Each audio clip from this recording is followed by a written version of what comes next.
Thank you, Acknowledge Alliance, for having so many of us here today who all share the same mission of caring about our youth and ensuring that we leave the world a little bit better than the world that was given to us.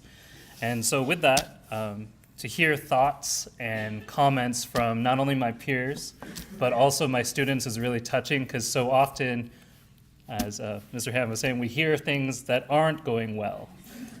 Such as, they're not eating lunch, or they don't have money on their accounts, or their parents are getting a divorce, or we hear all the things that really our students come to us with that is extra on top of everything that we need to accomplish within 187 days or so, give or take a PD.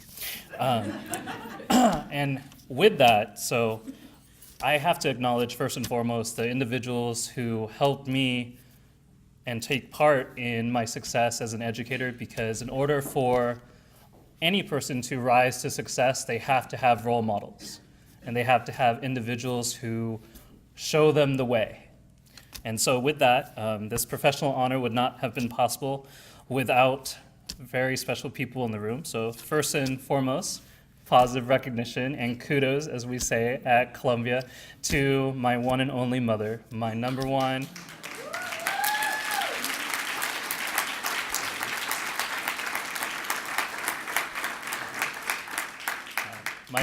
role model and the strongest woman that I have ever known, who's been encouraging me long before I could remember. And as my former teacher can tell you, I remember a lot. So with that, my mother did a phenomenal job, obviously, raising me because I'm here. But a funny story about growing up is she taught me a long time ago about the value of choice and learning from my mistakes and having that real teachable moment. And so one thing is that we'd go to the mall in my hometown of Fairfield, California, and we'd pass a bakery. And of course, being a child, I wanted a cookie. But Mom always steered me to a bookstore and said, well, let's look at the books first. Okay. She's like, oh, isn't this one look great? Okay. And she would give me the choice. Would you like a gingerbread man cookie, or would you like a book? And she would sit with me in the courtyard, in between the two stores, and she'd make me justify which one was the right choice.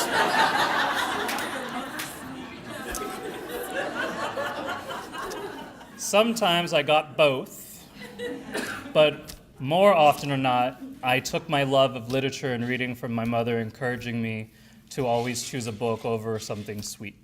So, positive recognition from my mother, and thank you, I love you, thank you for everything you have done. And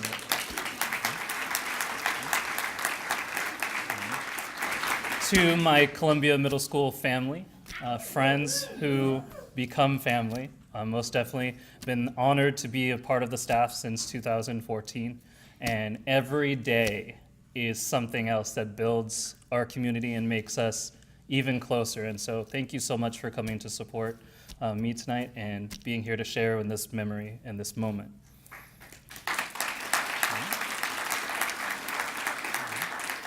And one final individual I'd like to recognize would be my sixth grade teacher, Mrs. Lori Nichols, who's present, coming from our hometown of Fairfield, California.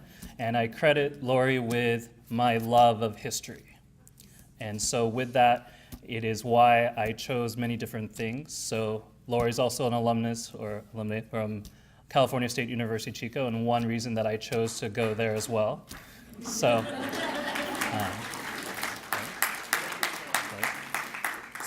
she is one of the ones where I take a lot of cues, since my memory's so good. For example, the teacher look.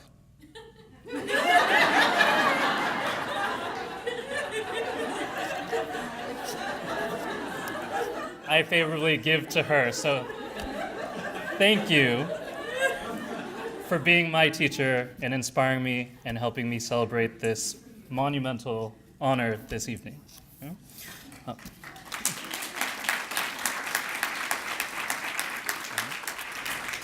In my class, I guess, the most time-consuming thing aside from lesson planning and grading would be figuring out exactly how to reach each and every student in a unique and powerful way. They all come with different stories, and one way that I highlight is I motivate them by sharing my own.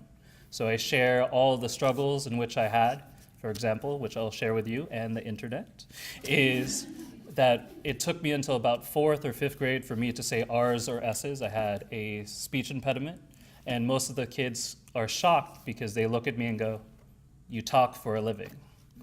I go, "Yes, I do."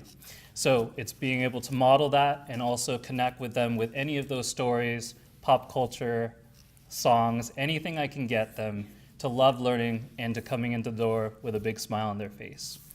And so in closing, one of my most powerful individuals who motivates me is actually a woman named Rita Pearson, and she's a TED Talk speaker. And I close with her words in a room filled with individuals who love education and the best for any young person or person in general. And I quote, "Teaching and learning should bring joy. How powerful would our world be if the kids were not afraid to take risks, who were not afraid to think, and who had a champion?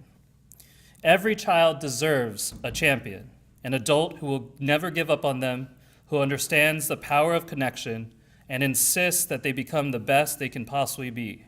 Is this a tough job? You betcha. Oh God, you betcha. But it is not impossible. We can do this. We're educators. We're born to make a difference."